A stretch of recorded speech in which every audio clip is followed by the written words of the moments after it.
వాడవాడంతా ఓ పూల వనమాయే, ప్రతి పూల చెరువేమో ఓ పూల తోటాయే.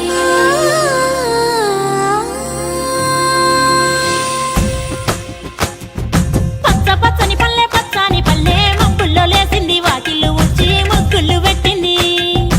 అందాల బొడ్డమ్మ వాకిట్లో పెట్టి జైలెత్తి మొక్కింది, కాపాడమంటూ గౌరమ్మ నడిగింది. బిడ్డలు ఇంటింట నిందే, అమ్మ నాన్న గుండెంతో పొంగే, సత్తి పిండి సకినాలు చూస్తే నోటి నిండా ఊరిల్లూరే. పొద్దు పొద్దున్నే తమ్ముళ్ళు లేచి పూల కోసం బయలెల్లి ఉరికే, శాపపరిచి వాకిళ్ళలోన చెల్లెళ్ళంతా బతుకమ్మ పేర్చే.